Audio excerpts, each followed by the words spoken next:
하나님이 내가 너를 사랑한다. 저를 확신을 주시는 거예요. 제가 울면서 하나님 그러고 울었었는데 하나님이 내가 너를 아프리카로 불렀고 내가 너를 사용할 것이다. 그러나 네가 거듭나야 되겠다. 그러시는 거예요.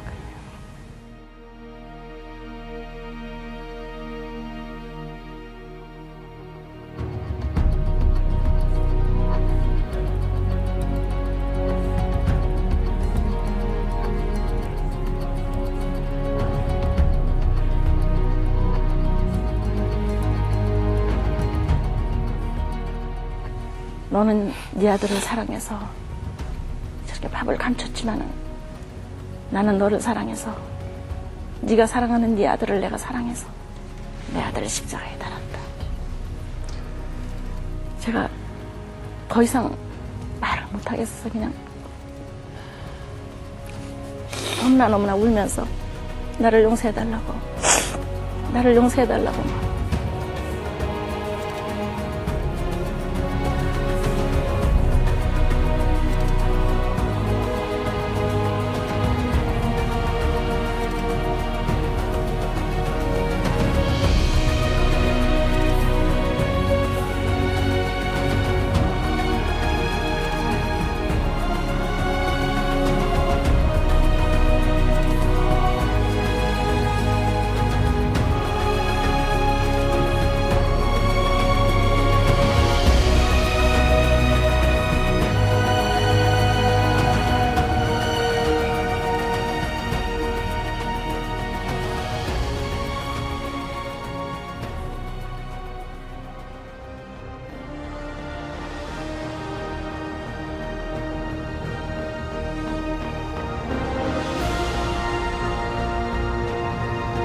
네, 박상원 선교사님의 영상이었습니다.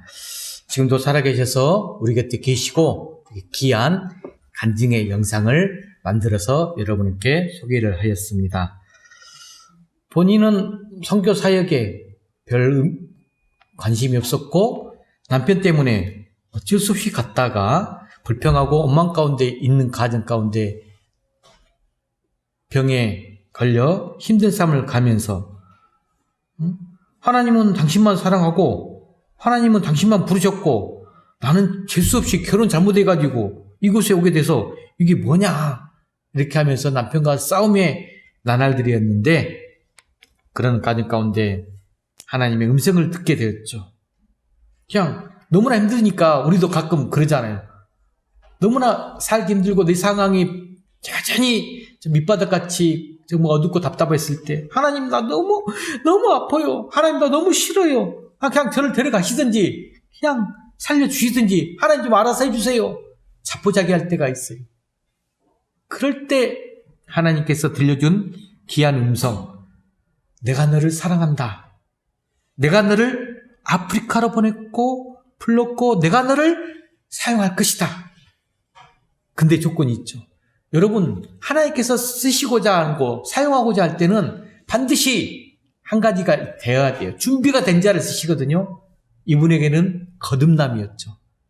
거듭났을 때 이 선교사님은 많은 것들이 시각과 관점이 바뀌면서 다시 새롭게 회복되는 것들을 오늘 말씀 가운데서 우리에게 지금 이야기하고 있는 것입니다. 결론적으로 우리는 항상 보면 앞에 놓여 있는, 앞에 부딪히고 있는 이 난관, 환경, 문제만 바라보고 있는데 그것이 아니라 어떤 상황 가운데서도 하나님께 부르짖으며 기도하며 그리고 그 기도 가운데 선하게 인도하시는 그 하나님을 바라보며 나아가는 우리가 되자 하는 오늘 귀한 이 박상호 선교사님의 영상이었습니다. 자, 그러기 위해서 저는 오늘 이제 2월 이제 마지막 주일을 맞이하였습니다.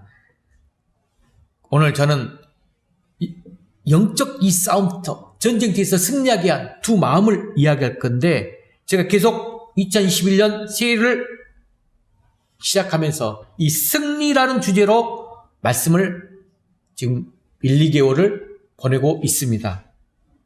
참 어려운 시간들을 지금 보내고 있지만 하나님께서 우리를 저는 반드시 승리해 주실 것이다. 이런 믿음과 확신이 있습니다. 저는 오늘 그래서 말씀을 통해서 오늘 본문을 통해서 이 승리하기 위해서 필요한 우리가 반드시 또 거듭나기 위해서 필요한 회복이 있어야 돼요. 먼저 이 회복에 대한 말씀을 나누고자 하는데 오늘 우리가 회복해야 될 두 마음 그게 뭘까? 여기서 말씀을 나누고 싶은 거예요. 하나님 나라를 소유하기 위해서 또 2021년 진정 우리의 신앙과 삶을 이 영적 싸움터에서 승리하기 위해서 우리는 어떤 마음을 회복해야 될까? 저는 올해 정말 감사해요. 새해가 시작하면서 우리 교회가 떠나신 분도 있고 또 새롭게 오신 분도 있는데 자연스레 이런 상황 가운데서 한 분 한 분이 그래도 함께 예배를 드릴 수 있다는 것.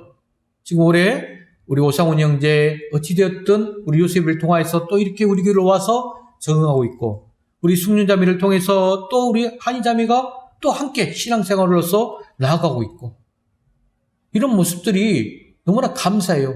저는 오늘 밖에서 왠지 누군가를 기다리고 싶은 마음에 밖에서 서성거리고 있었었는데 아니 어떤 어여쁜 아가씨가 멀리서 인사를 하는 거예요. 누구시지? 처음 본 아가씨인데 가까이 와서 보니까 아가씨가 아니라 순간 마스크를 이렇게 딱 쓰고 있다니까 제가 몰라봐서 너무나 죄송스러웠었는데 너무나 마음이 감사했었어요. 야, 제가 함께 예배드리면서 또 가족 공동체로 나가고 또 한 마음으로서 우리 자녀들을 또 키우고 양육하는데 이렇게 했으면 좋겠습니다. 고민했는데 이 자리에 나와서 이렇게 예배할 수 있음에 너무나도 감사했었습니다. 자, 그래서 오늘 저는 이 어떤 상황과 환경과 난관이 있을지라도 꼭 지키고 나가야 될 것. 한 가지는 기도예요. 근데 저는 그 기도 말고 본질적으로 우리가 또 가져야 될 게 뭐냐? 첫 번째가 이 동심이라는 거예요. 동심. 이 우리가 꼭 승리하기 위해서 회복해야 될 마음 가운데 첫 번째 마음이 동심. 너무나 잘 알아요. 동심은 누구의 마음이에요? 동심. 그렇죠. 어린아이의 마음이야. 우리는 어린아이의 마음인 이 동심을 회복해야 된다. 이 말씀이에요. 자, 동심이 나온 이야기가 누가복음 18장에 나오죠. 15절 17절을 보게 되면 사람들이 예수님이 다 예수님께서 만져주심을 바라면서 자기 아기를 데리고 온 사건이 있어요. 그런데 아이가 데리고 왔을 때 그 아이를 보고 그 아버지를 보고 제자들이 꾸짖어요. 그러자 그때 예수님이 하신 말씀이 누가복음 18장 16, 17절 말씀이에요. 자, 한번 읽어볼까요? 시작. 예수께서 그 어린 아이들을 불러 가까이 하시고 이르시되 어린 아이들이 내게 오는 것을 용납하고 금하지 말라. 하나님의 나라가 이런 자의 것이니라. 내가 진실로 너희에게 이르노니 누구든지 하나님의 나라를 어린 아이와 같이 받아들이지 않는 자는 결탄코 거기 들어가지 못하리라 하시니라. 예수님께서는 하나님의 나라가 이 어린 아이와 같은 자의 것이다. 지금 이렇게 말하고 있는 거예요. 어린아이와 같이 하나님 나라를 받아들이지 않는다면 결단코 천국에 들어갈 수가 없다. 지금 이게 정확히 결론을 짓고 있어요. 그러나 당시에도 그렇고 지금 현재 우리 오늘날도 그렇고 우리들 어떻습니까? 어린아이들을 좀 무시하고 어린아이들에게서 배우려고 하질 않아요. 어린아이들의 마음속에 하나님 나라의 비밀이 있다고 하는데도 말입니다. 자, 제가 이야기 하나 할게요. 지금은 은퇴하신 목사님이에요. 서울에 가면 100주년 기념교회가 있는데 그 교회를 담임하셨던 이재철 목사님이에요. 이재철 목사님 웃음 많이 들었는데 누가 안 떠오르십니까? 여러분들은 TV를 많이 안 보니까 지금 굉장히 이재철 목사님 관심도가 높아지고 있어요. 이분. 그 이유가 뭔지 알아요? 아직도 안 떠오르구나. 아들 때문에 그래요. 아들이 누가 지금 떠올라야 되는데 이재철 목사님. 그렇죠. 우리 정승윤 이야기가 아니라 이승윤 이야기를 하려고 합니다. 승윤이. 자, 이재철 아들만 내리 있는데 둘째 아들이 이승국 씨예요. 이분도 대단하더라고요. 이승국 씨가 천재 유튜버랍니다. 그래서 많은 사람들의 관심과 사랑을 받아요. 자, 이승국 씨는 저도 몰랐어요. 그런데 셋째 아들 이승윤. JTBC 어떤 프로였죠? 그렇죠. 싱어게인. 거기에서 뭘 했죠? 그렇죠. 우승했죠. 싱어게인에서 우승을 했어요. 저도 싱어게인을 봤어요. 저는 노래를 팬텀싱어라든지 미스터리라든지 다 봅니다. 노래를 음악 듣는 걸 좋아하고 그 음악을 들으면서 어떤 내면의 세계를 좀 볼 수가 있기 때문에 자주 보고 하는데 이승윤 씨 노래를 딱 보는 순간 저도 뭔가 다른데? 노래를 잘 불러요. 심사위원들을 깜짝 놀랄 만큼 딱 새롭고 조금 자유로운 형식으로 오디션에서 신선한 바람을 일으켰어요. 결국 마지막 우승까지 했습니다. 노래도 잘했지만 여러분 특별한 것이 또 뭔지 알아요? 저는 인터뷰할 때마다 그의 입에서 나오는 이 말들, 멘트들이 범상치가 않음을 저는 느꼈어요. 그래서 딱 뜨더라고요. 이분이 누구지? 그런데 SNS에서 제가 막 소통하고 있는 어떤 서울에 있는 어떤 집사님이 그분에 대해서 쫙 올려놨는데 이재철 목사님 이야기가 나오면서 자녀 양육법이 있어서 그게 화제가 됐었어요. 도대체 어떻게 하셨길래 그렇게 다들 훌륭하게 키웠을까? 자, 이재철 목사님께서 아들이 몇 명? 4명이 있었는데 4명이 있는 이은영 집사님도 있네요. 그 있었는데 하나님께서 주신 선물로 이 4명의 아이들을 양육하면서 쓴 책이 있어요. 여러분 관심 있으면 사서 보세요. 아이에게 배우는 아빠. 책 제목이에요. 아이에게 배우는 아빠. 그 책을 출간했는데 좀 오래됐더라고요. 저도 인터넷 검색해 보니까 이 책에 보면 이 목사님의 자녀 양육의 비밀이 숨겨져 있다 합니다. 이 책은 또다시 막 재판돼가지고 요즘 더 인기가 많아졌대요. 개정판에는 부제가 달려있는데 어떤 부제가 있느냐? 오늘 또 거울들 앞에서 이런 부제를 넣어놨대요. 목사님은 책에서 이런 말을 해놨어요. 부제 앞에 아이들은 저를 비추어주는 맑은 거울들이었습니다. 저는 하나님과 사람들 앞에서 제 모습을 그 거울들에 비추어 보면서 저 자신을 바르게 추스를 수 있었습니다. 여러분, 우리 자녀의 모습이 제 모습이에요. 그게 거울이에요, 지금. 이 책에서 목사님은 자녀 교육관에 대해서 이렇게 말씀하셨어요. 네 아이의 생김새가 다르듯 하나님께서 주신 재능이 다릅니다. 시행착오를 겪더라도 모두가 실수할 수 있는 자유를 누리게 하고 싶습니다. 이렇게 자녀 교육관에서 말씀하시면서 이 목사님은 이승윤 씨에게 어떻게 말했느냐. 이 말씀이 너무 멋진 자녀 교육관이구나. 하나님께서 너를 이승윤으로 만들었으니 이승윤으로 답게 살라. 이승윤답게 살라. 이재철 목사님이 말씀하신 거예요. 하나님께서 너를 이승윤으로 만들었지 않냐. 너는 그러니까 하나님께서 만든 이승윤으로 살아라. 이 말이에요.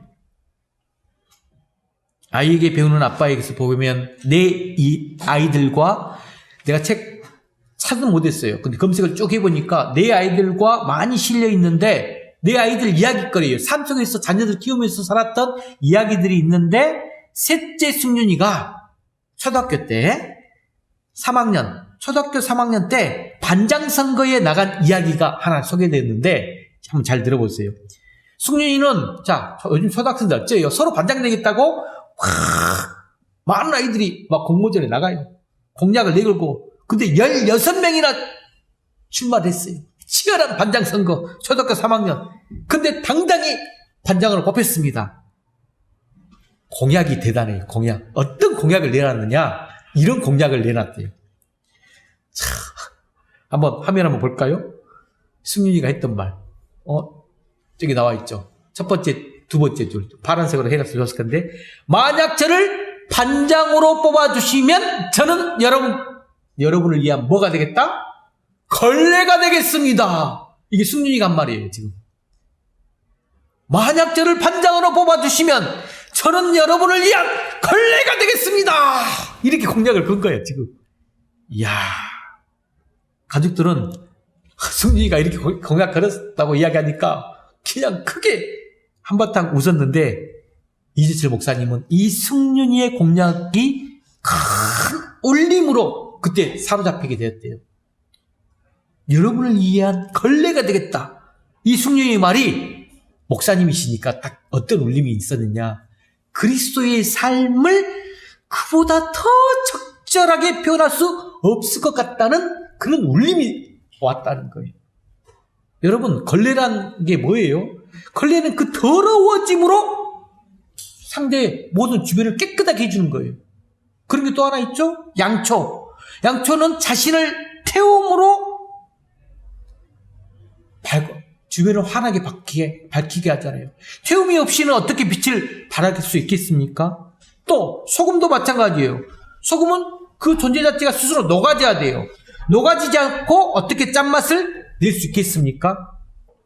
같은 이치로 자기 자신을 걸레로 내놓지 않는 사람에게 어찌 참 사랑과 참 헌신과 봉사가 가능할 수 있겠느냐라는 말이죠.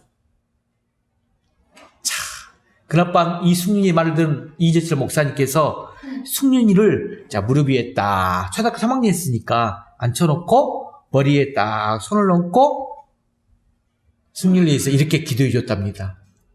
우리 부모님들은 자녀들이 어렸을 때 크면 기도해 주기보다 기도를 못해요. 근데 어렸을 때부터 이렇게 기도를 많이 해주면서 좀 축복 기도를 해줘야 되는데 자 이런 기도예요. 밑에 한번 읽어볼까요? 주님 오늘 승윤이가 우리 부모님만 읽어봅시다. 시작. 주님 오늘 승윤이가 반 친구들에게 걸레가 되겠다는 약속으로 반장이 되었습니다. 승윤이가 무슨 의미로 그런 말을 했건 한 학기 동안 승윤이가 정말 반 친구들을 위한 걸레가 되게 해 주십시오. 앞으로 승윤이가 자라갈수록 더 큰 걸레가 되게 해 주십시오. 승윤이가 성인이 되어 무엇을 얻든 어떤 직책에 앉든 걸레로 살게 해 주십시오. 타인을 위하여 걸레가 되는 삶만 진정 향기로우며 예수 그리스도의 영광과 권능이 함께 하심을 이 아들이 일평생 자신의 삶을 통해 확인하게 해 주십시오. 이재일 목사님이 아들을 위해서 이렇게 기도한 거예요. 걸레가 되겠다고 이 공약을 건 이 승윤이나 그런 승윤을 위해서 걸레의 삶이 되어달라고 지금 기도하신 이 이재철 목사님이나 두 분 다 모두 참 훌륭하구나 이런 생각이 들어요. 이 목사님은 이 승윤이의 말을 그저 어린아이의 말로 한갓 초등학교 3학년이 재미있게 어린아이의 말로 웃어 넘기지 않고 그 말을 겸손하게 받아들인 거예요. 그럼으로써 너무나 소중한 그리스도의 삶을 깨달을 수 있었다는 것입니다. 오늘 저는 우리 이제 정승윤, 승윤이 똑같은 이름이 있으면서 우리 승윤이에게도 이런 기도도 같이 적용되지 않을까 이름이 딱 나와요. 이렇듯 어린 아이들은 순수한 수용성이 있어요. 저는 이런 것들을 우리 윤경이가 이제는 뭐 대학생 2학년이 되고 있는데, 뭐 중학교, 고등학교 시절에 보게 되면 진짜 순수하고 깨끗한 말들을 많이 하거든요. 그래서 참 오염되지 않는 것들이 너무나 저는 개인적으로 좋았었어요. 온갖 세상에 더러워진 것으로 채워진 이 어른들보다 훨씬 하나님 나라에 가까운 게 어린아이들의 동심이라는 거죠. 그러므로 어린아이 같이 순수하고 수용성 있는 사람이 하나님 나라를 소유할 수 있다는 비밀이에요. 어린아이 순수한 모습에 하나님 나라의 비밀이 있다. 이겁니다. 자, 그럼 오늘 본문으로 넘어가 볼까요? 열왕기하 5장에 보면 누구의 오늘 이야기였죠? 나만 장군 이야기예요. 나만 장군. 어린 아이의 말을 지금 귀담아 듣고 그 말을 그대로 수용함으로써 자신의 문제를 해결하는 장면입니다. 자, 나만 장군은 어느 군대의 군대 장관이었죠? 어느 나라? 아람의 군대 장관이었어요. 나만 장군은 나라를 위해서 나라를 구한 구국의 영웅이고 아주 큰 용사였어요. 그런데 그가 불치병인 이 나병 환자였다는 것. 그는 그 병을 치료할 수가 없었어요. 그런데 그 집에 나만 아내에게 수종드는 어린 소녀가 있었어요. 어린 소녀. 이 소녀는 이스라엘에 살던 소녀인데 아람 사람들 손에 잡혀와서 지금 나만 장군 집에서 그의 아내를 수종들고 있었다는 것이죠. 자, 이 어린 소녀는 그의 여주인에게 좀 어떤 말을 했느냐. 어린 소녀가 했던 말이에요. 오늘 보면 열왕기하 5장 3절 말씀. 자, 한번 읽어볼까요? 시작. 그의 여주인에게 이르되 우리 주인이 사마리아에 계신 선지자 앞에 계셨으면 좋겠나이다. 그가 그 나병을 고치리이다 하는지라. 지금 어린 소녀가 이렇게 말을 한 거야. 이 어린 소녀는 아마도 이 엘리사에 대해서 들어봤던지 아니면 엘리사가 베푸는 기적을 보았던지 했을 거예요. 그러나 직접 보았다기보다는 이 엘리사에 대한 소문을 들었을 것이다. 이렇게 생각이 들어요. 그런데 이 소녀는 이 엘리사에 대한 이야기를 믿음으로 수용을 했어. 소녀는. 그리고 주인에게 지금 이야기를 한 거예요. 이야기를 했어요. 이 소녀가 어린 소녀에게 그 주인에게 이야기할 수 어린 소녀이었기 때문에 주인에게 이야기할 수 있었을 거예요. 크면 이야기를 못해요. 자, 나만이 나이가 좀 많이 든 어른이면 어떻게 합니까? 우리가 어른의 입장에서 보게 되면 어른들은 보통 함부로 쉽게 권면한다든지 뭐 알아도 이야기를 할 수가 없어요. 어려워요. 만약 주인이 뭔 말을 하는 거야? 네가 뭘 장담하고 그런 이야기를 하면서 문제를 삼거나 실제로 엘리사에 찾아갔는데 치료를 받지 못한다면 참 황당하고 좀 큰 어려움을 겪을 수가 있잖아요. 그래서 잘 말하지 못해. 어른이 조금 되고 이성적으로 생각이 판단이 되게 되면. 하지만 이 어린 소녀는 그런 일을 생각하지도 않았고 그냥 순수한 마음에서 그 주인에게 그냥 나만 장군이 정말 아픔과 고통과 있는 모습이 너무나 안타깝고 정말 낫게 하고 싶은 그 순수한 마음에서 엘리사에 대해서 이야기를 했던 거예요. 나만도 그 이야기를 지금 이재철 목사님처럼 순수하게 어린아이처럼 받아들이신 거예요. 우리 마음 자세가 이게 중요하다는 거예요.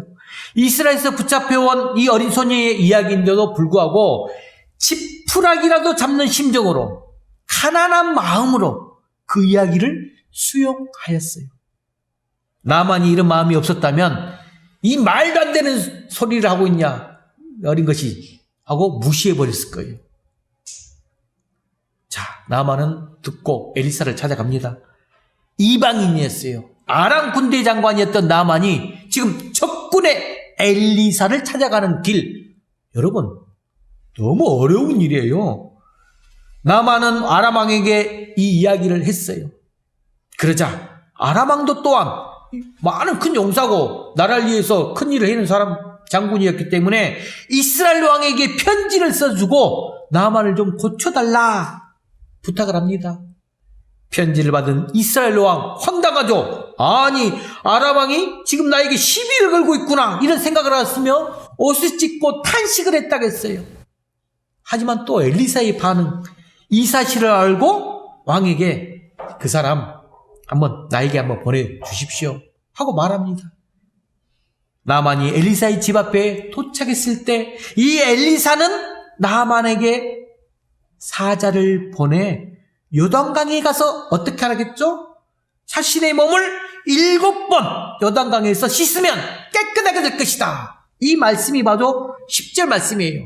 자, 열왕기하 5장 10절 말씀 한번 읽어볼까요? 시작.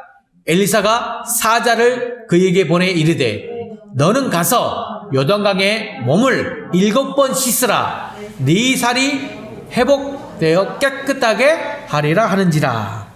자, 회복되어서 깨끗하게 될 것이다. 자, 엘리사의 사자 이야기를 들은 나아만은 아니 지금 뭐야? 요단강에 들어왔어 7번 씻으라고? 이게 말 같은 소리야? 벌컥 화를 냈습니다. 자기의 생각과는 너무 다른 이 엘리사의 명령에 크게 분노하였죠. 자, 어떻게 분노했죠? 자, 말씀 구절 11절 12절 또 한번 읽어봅시다. 시작.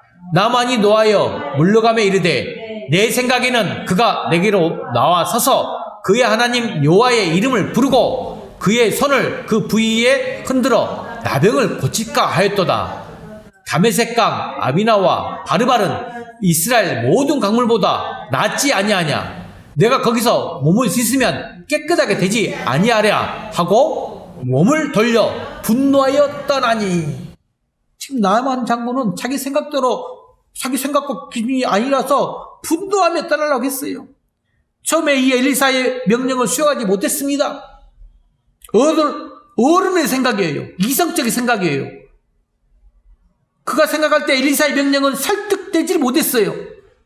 나만의 병이 요단강에서 7번 씻어서 나을 것 같으면 이미 지금 요단강보다 더 깨끗한 이 아람의 좋은 강에서 씻어서 벌써 나았다, 이런 말이에요.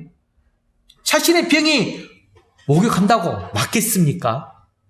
이성적으로 생각해 보면 엘리사의 명령, 정말로 이해하기 힘든 명령이라는 말씀이죠. 그렇게 화를 내며 돌아가는 나아만에게 그의 종들이 주인님, 장군님, 한번 시킨 대로 해보시죠. 충원을 합니다. 한번 해보자는 거예요. 어려운 일도 아니고 그저 그냥 많은 대가를 지불하는 것도 아니고 그저 목욕을 하라고 하는 아주 간단한 일인데 왜 그것을 하지 않겠느냐 하는 것이죠. 나만은 그들의 말을 수용해서 요단강에서 가서 몸을 7번 씻었습니다. 자, 어떤 결과가 나타나죠? 나만 생각이 옳았을까요? 엘리사의 명령이 옳았을까요? 자, 그 말씀이 14절입니다. 자, 14절도 한번 읽어볼까요? 시작. 나만이 이에 내려가서 하나님의 사람의 말대로 요단강에 7번 몸을 잠그니 그의 살이 어린아이의 살같이 회복되어 깨끗하게 되었더라. 오늘 본문 말씀에서 나만이 어린아이의 말을 듣고 그 말을 어린아이의 마음으로 순종해서 엘리사에게 나아가 엘리사의 명령대로 순종했더니 그의 몸이 어린아이 피부처럼 회복되었다라는 말씀이에요. 14절 하반절에 나만의 살이 어린아이 살같이 회복되었더라. 이렇게 했는데 여러분, 어린아이의 마음을 품고 순종했더니 그 몸도 어린아이와 같이 되었다, 회복되었다는 말씀이에요. 여러분, 하나님 나라도 이와 같다는 것입니다. 어린아이처럼 하나님 나라를 순수하게 받아들이면 된다는 거예요. 순수하게 받아들이기만 하면 돼요. 우리 이래, 야, 교회 다닌다고 천국 가겠어? 예수 믿는다고 네 삶이 지금 변하겠어? 하나님의 말씀대로 순종한다고 뭐가 좀 달라지겠어? 아닙니다. 달라진다는 거예요. 하나님 나라를 소유할 수 있다는 것입니다. 그저 예수를 믿고 믿음 안에서 살아가기만 하면 돼요. 그대로 순종하면 돼요. 그대로 받아들이면 된다는 거예요.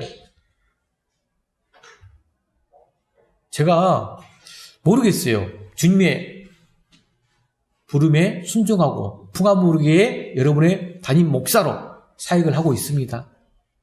개인적으로 하나님 말씀에 여러분이 순종하 나가지만 제가 잠언 필사노트, 에베소서 필사노트를 작성하고 쓰게끔 합니다. 저는 개인적으로 써서 하나님께 나아가고 순종한 분과 쓰지 못한 채 그냥 믿음 안에 살아가는 분과 하나님의 축복, 그건 저는 지켜보면서 확인할 뿐이에요. 하지만 분명히 하나님은 역사하십니다. 순종해 보세요. 어떻게 달라지는지. 내 머리로는 이해할 수 없고 내 마음이 움직이지 않는다고 해도 어린아이처럼 오늘 나만처럼 지푸라기라도 잡는 심정으로 가난한 마음으로 심령이 가난한 자, 그가 천국을 볼 수 있다는 것처럼 그저 말씀대로 순종해 보세요. 놀라운 일이 일어난다는 거예요. 그러므로 심령이 가난한 자가 복이 있다는 것이에요. 어린아이와 같이 순수하고 간절해지기 때문에 그렇다는 거예요. 이 가난의 의미가 그렇다는 거예요. 하나님 나라는 어린아이와 같이 순수하게 하나님 나라를 받아들이고 수용하는 사람들의 것입니다. 그게 하나님의 나라예요. 내 생각과 이성적 합리성 논리에 맞으면 수용할 수 있고, 그렇지 않으면 받아들이지 않는 이 딱딱한 이 돌같은 마음으로 하나님 나라의 기적은 체험할 수가 없어요. 하나님 나라를 소유할 수가 없습니다. 오늘 우리들은 동심을 회복하고 순수하게 하나님 말씀을 수용해야 함을 여러분 깨닫길 바랍니다. 그렇게 순수한 마음으로 말씀 받아들이면 나만 장군에게 일어난 것처럼 우리의 영혼이 어린아이와 같이 순수하게 회복될 줄로 믿는 우리 풍화문의 모든 성도가 되시길 주의로 간절히 축복합니다. 자, 두 번째, 첫 번째는 동심이었어요. 두 번째는 두 마음이었는데 양심입니다. 회복돼야 할 마음. 자, 양심은 말 그대로 바르고 좋은 마음, 어진 마음, 선량한 마음, 옳고 그름을 판단하는 기준이 되는 게 양심이에요. 양심. 자, 좀 더 정확하게 우리는 선한 양심을 회복해야 돼요. 신앙생활 하면서 이 양심이 흐트러진 분들이 많아요. 양다리 거친 분들이 많아요. 세상과 말씀, 신앙적 자유 안에서 진짜 제일 위선적인 게 양다리라고 저는 보는데, 하나님 나라를 위해서 우리는 좋은 마음, 선한 마음, 바른 마음을 회복돼야 돼요. 누가복음 8장 14절 15절까지 말씀해 보게 되면 어떤 말이 나오느냐. 누가복음 8장에는 4가지 땅에 떨어진 씨의 비유가 나오죠. 여러분 너무나 잘 아는 말씀들. 각 동네에 많은 사람들이 예수께 나와요. 예수께서는 그 많은 사람들에게 비유로 말씀하셨는데, 씨 뿌리는 자가 그 씨를 뿌리러 나갑니다. 나가서 씨를 뿌렸는데, 자, 첫 번째 덜어는 길가에 뿌려진 씨. 땅에 떨어져 밟히면서 공중의 새들이 먹어버려요. 두 번째, 바위 위에 떨어진 씨. 싹은 나는데 습기가 없으므로 말라져 죽어버려요. 세 번째, 가시떨기 속에 떨어졌는데 가시와 함께 자라서 기운을 다 막아버려요. 자라지 못해. 마지막 네 번째, 좋은 땅에 떨어지는데 싹이 나서 100배 계시를 맺게 된다. 자, 비유의 내용 간단히 정리합시다. 씨라는 것은 하나님의 말씀이거든요. 길가와 같은 마음으로 표현하면 돼요. 이 말씀 전혀 받아들이지 않는 자가 길가에 떨어진 씨예요. 말씀을 전혀 받아들이지 않아요. 딱딱해. 무시하는 사람이야. 자, 두 번째, 돌박, 바위 같은 마음이에요. 자, 말씀은 들을 때는 기쁨으로 받아요. 너무나 은혜로워, 너무나 사랑스러워. 그런데 뿌리가 없어. 그래서 잠깐 믿다가 조금만 시련을 오게 되면 배신하는 마음이 돌밭, 바위 같은 마음이에요. 세 번째, 가시떨기 마음은 이생의 염려, 또 재물, 향락의 기운이 막혀. 거기 세상과 거쳐 살기 때문에 결실하지 못하는 마음이에요. 오직 열매를 맺는 좋은 땅과 같은 마음은 착하고 좋은 마음으로 말씀을 듣고 지키어 인내함으로써 결실하는 자가 좋은 열매를 맺어요. 자, 4개의 마음이 나왔습니다. 마음으로 표현했어요. 그러나 4개 중 오로지 1개의 마음에서만 말씀이 자라서 열매를 맺습니다. 바로 착하고 좋은 마음이라는 거죠. 다른 마음들은 길가가 되었든 바위가 되었든 가시덤불이 되었든 이유는 있고 단계는 있지만 그곳에서 말씀이 자라지 못해요. 오늘 본 우리 박성 교수님도 말씀도 그랬었어요. 처음에는 마음밭이 안 좋았어요.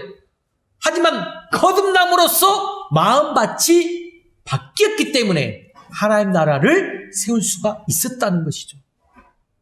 오직 2%가 4개의 비유니까 100% 하게 되면 25%밖에 안 돼요.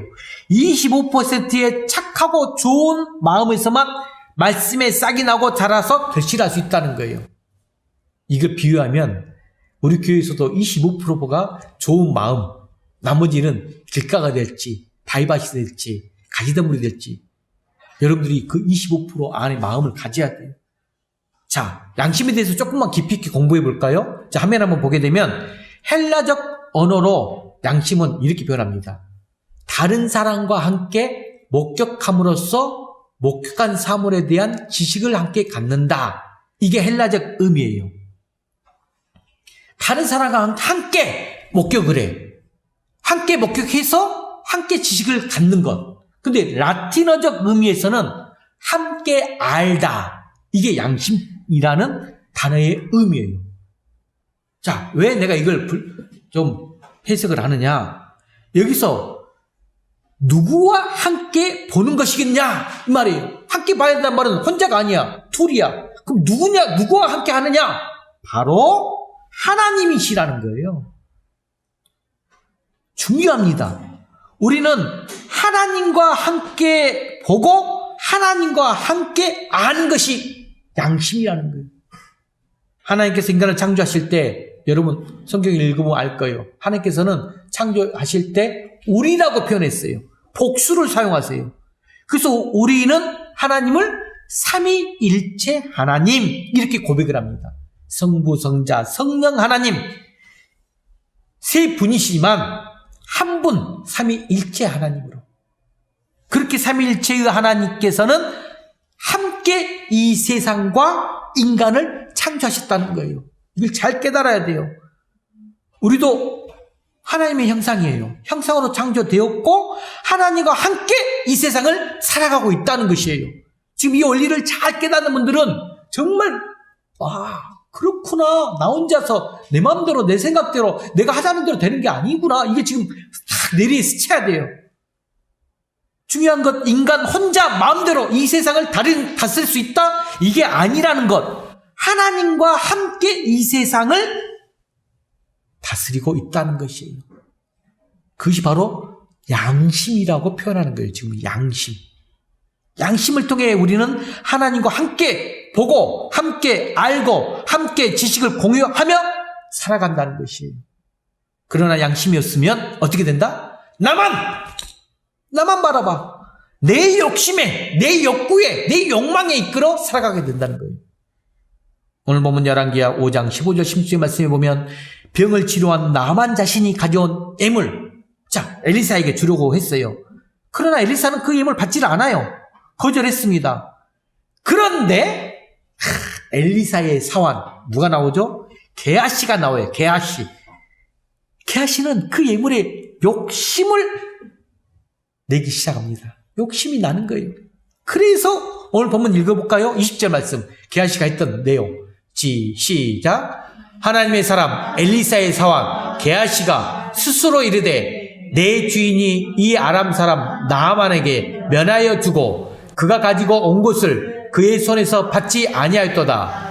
여호와께서 살아계심을 두고 맹세하니 내가 그를 쫓아가서 무엇이든지 그에게서 받으리라 하고. 자, 게하시는 아람 사람 나아만을 따라가서 지금 은 한 달란트와 옷 2벌을 요구했어요. 이것은 자신이 혼자 들 수 있는 무게예요. 은 한 달란트 옷 2벌 나 혼자 딱 차지할 수 있어. 나아만은 은 2달란트를 주면서 옷 2벌도 자신의 사환에게 딱 지워서 게하시에게 전해주었습니다. 게하시가 집에 물건을 딱 감춰요. 왜? 주인 몰래 받아갖고 왔으니까. 엘리사에 갔을 때, 근데 엘리사는 게하시에게 또 했던 말 한번 읽어볼까요? 5장 26절 말씀. 자, 게하시에게 했던 말 알고 이런 말 합니다. 자, 시작. 엘리사가 이르되 한 사람이 수레에서 내려 너를 맞이하였을 때에 내 마음이 함께 가지 아니하였느냐. 지금이 어찌 은을 받으며 옷을 받으며 감람원이나 포도원이나 양이나 소나 남종이나 여종을 받을 때냐. 지금 아람과 이스라엘은 계속해서 적대 관계였어요. 열왕기하 6장 7장 계속 읽어보면 아람과의 전쟁에 대한 말씀이 계속 기록되어 나옵니다. 그런데 그런 상황 속에서 지금 엘리사가 아람의 군대장관 병 고쳐주고 애물을 받는다면 이 하나님의 사람 엘리사에 대한 이스라엘 그 사람들의 반응이 어떻겠습니까? 엘리사가 이스라엘 선지자라고 지금 할 수가 있겠습니까? 말이 안 된다는 거죠. 엘리사의 이 말씀이 지금 제 가슴속을 울리고 있어요. 지금이 그럴 때냐? 지금이 어찌 은을 받고 옷을 받으며 감나무나 포도무이나 양이나 소나 남종이나 여종이나 받을 때냐? 왜 26절 말씀에 제 마음이 이렇게 계속 울릴까요? 지금 무엇이 제 양심에서 저에게 이렇게 말씀하고 있는 걸까요?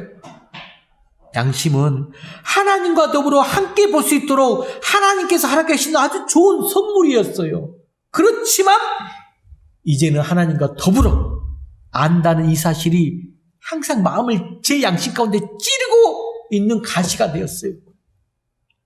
엘리사는 양심이 있고 게하시는 양심이 없었어요. 엘리사가는 양심이 있었기 때문에 가지고 있었기 때문에 내 마음이 너와 함께 그 일을 보았다. 내가 한 그 일을 나도 안다. 그런데 지금이 그럴 때냐? 라고 책망하시고 게하시는 양심이 없었기에 그 예물에 욕심을 내어서 몰래 예물을 받아서 숨겨놓은 것입니다. 이렇게 양심이 없이 욕심을 내어 받아온 이 예물 때문에 여러분 이 게하시가 어떻게 된지 알아요? 게하시는 나만 대신에 그의 나병을 들게 돼버려요. 나병 환자가 돼버려요. 그 말씀이 27절 말씀이에요. 자, 27절도 읽어볼까요? 시작. 그러므로 나만의 나병이 네게 들어 네 자손에게 미쳐 영원토록 이르리라 하니 게하시가 그 앞에서 물러나오매 나병이 말하여 눈같이 되었더라. 이 말하고 있어요. 게하시가 양심을 속이고 받아온 이 예물 때문에 그는 나병에 걸리고 말았습니다. 탐욕이 그를 심판하게 된 것입니다. 오늘 우리들도 게하시의 이 일에 마음이 지금 새겨야 돼요. 게하시의 이 사건을 보고 우리 마음에 새길 일이 뭐냐? 오늘 우리도 우리 양심을 회복해야 된다는 것. 나 혼자라고 욕심을 품어서는 안 되고 하나님과 함께 그리고 우리가 함께 하고 있다는 것을 알고 생각하고 함께 나누어야 된다는 거예요. 양심은 하나님과 더불어 보는 것이며 하나님과 더불어 아는 것이기 때문에 이 타락 이전에 자유로운 만남 우리가 좀 없어졌어요. 하지만 아담 이외에도 사람들은 하나님께서 나아가 예배를 드리고 있습니다. 하나님을 알기 때문에 우리 사람과 사람 사이에서도 부부는 서로 사랑함으로써 더불어 함께 알고 남편은 자 밖에 나가서 일을 합니다. 아내도 집에서 일을 함으로써 서로 각각의 역할을 분담함으로써 동등한 존재로 일꾼으로서 존경하도록 되어 있어요. 인간 대 인간으로 우리는 각자의 삶 가운데서 자녀와 부모의 관계도 마찬가지로 서로 사랑하고 서로 존경하도록 되어 있다는 것이죠.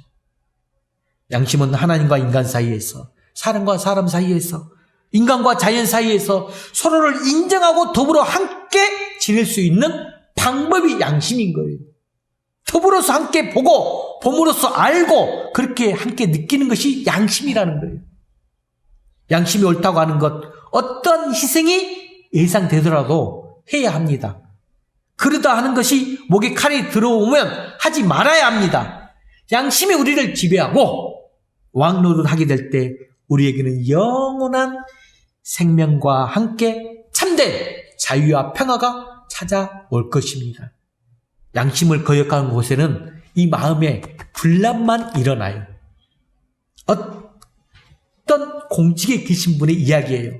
그분은 공직 은퇴하는 그 순간까지 청렴경백한 삶을 살고 퇴직하셨어요. 남들은 공직생활 하게 되면 집을 몇 채 사게 된답니다. 근데 그분은 너무 청렴경백해서 깨끗하게 일하셨기 때문에 아무런 집 한 채가 없었어요. 근데 퇴직 후에 이런 말씀을 하셨어요. 내가 그래서 두 발 뻗고 잠을 잘 수 있다. 내가 그래서 두 발 뻗고 잠을 잔다. 제가 이 말씀을 준비하면서 내일이 또 3.1절이잖아요. 양심 없는 집단을 보고 있어요. 지금 코로나 이 시국입니다. 너무나 참 마음이 아파요. 우리 교회가 세상의 본이 되어야 된다고 그래요. 우리 그런 교회가 일부인데 세상을 더욱 어지럽게 하는 그 터전이 되게 하고 세상 사람들에게 지탄을 받고 있는 우리들의 모습. 그렇다면 이런 상황을 우리가 정말 이겨낼 수 있는 방법이 뭐냐 이 말이에요. 우리가 이 양심을 회복하는 거라는 것이에요. 양심을 통해서 서로 함께 보고 서로 함께 알고 함께 이겨내자는 것이요. 교회만 나만 일하는 거 똑같은 거예요. 여러분 처음에 전기기관차 영국에서 다 발명되었잖아요. 너무 좋았어요. 기관차 나와가지고 빨리 가고 교통도 좋고. 그런데 사고가 계속 많이 일어나는 거야. 그래서 발명한 게 뭔지 아십니까? 그 다음에 나온 것이 뭔지 알아요? 사고가 너무 많이 나오기 때문에 발명한 것. 여러분들이 매 차를 타고 다니면 뭘 보죠? 차를 타고 가게 되면 무조건 막 몰고 갑니까? 멈추고 서고 해야 되죠. 뭘 보고? 그렇죠. 신호등이 나온 거예요. 그 다음에. 자, 그러면 여러분 신호등 우리의 삶 속에서 뭘 하는 역할이냐? 질서를 바로 잡아서 안전하게 서로 교통하게 하는 것이 신호등의 역할이에요. 우리의 삶에 평화와 행복을 주는 거예요. 저는 강의할 때 4개의 신호등의 순서를 자주 물어봐요. 그 이유는 나중에 이야기하는데 4개의 신호등 순서 아시는 분 계세요? 막 차는 몰고 다니는데 신형이 몇 번 몰고 신호등 봤지? 제일 왼쪽에 무슨 색깔이지? 제일 오른쪽에는 무슨 색깔이고? 여러분 나중에 인터넷 검색해 보세요. 신호등 순서는 전 세계적으로 똑같습니다. 원리가 있어요. 다음 기회에 이야기하고 이게 뭘 말하느냐? 우리 삶의 평화와 행복 그 가져두는 신호등 안 지키면 사고 나요. 가끔 신호를 무시하는 분들이 있다는 거예요. 그로 인해서 질서가 무너지고 생명이 위협받는다는 거예요. 자, 코로나19 시에 우리가 행복과 참된 평화를 이루기 위해서 멈추면 멈추고 가면 가고 국가의 말씀대로 지키고 따라야 될 때예요. 백신 나왔으면 맞아야 되겠죠. 왜 무질서하게 또 죽는다 하면서 어떤 종교 집단이 또 이걸 또 입에하면서 전단지를 뿌리고 있어요. 여러분 양심은 신호등입니다. 양심이 가라 하면 서고 서라 하면 서야 돼요. 가라 하면 가고 서라 하면 서야 돼. 양심은 하나님의 마음이에요. 성령의 음성입니다. 하나님께서 나와 함께 보시고 아시고 나와 좋은 결론을 함께 만들어 가시길 원하십니다. 주 안에서 사랑하는 성도 여러분 말씀을 맺겠습니다. 오늘 우리는 하나님의 나라와 우리 삶 속에서 영적 전쟁 가운데 승리하기 위해서 회복해야 할 2가지 마음. 자, 2가지 마음 뭐에 있다 했죠? 동심과 양심. 이 마음을 회복해야 함을 말씀드렸습니다. 동심이 없다면 우리는 하나님의 나라를 수용하거나 받을 수 없습니다.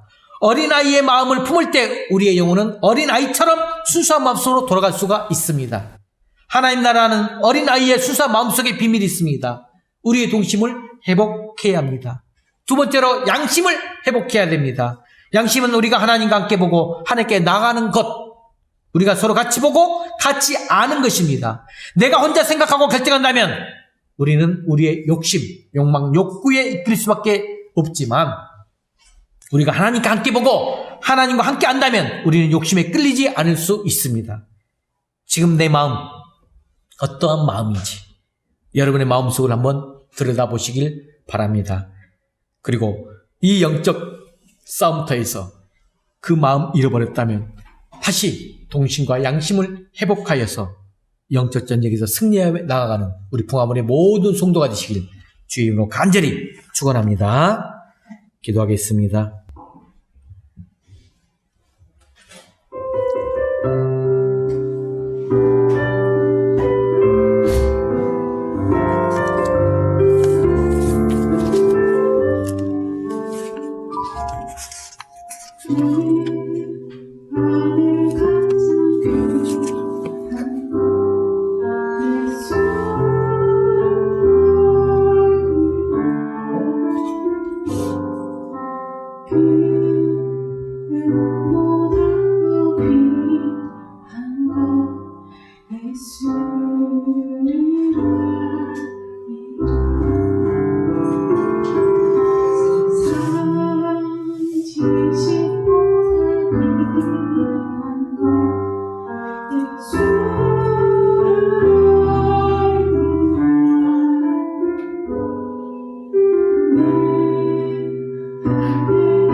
예수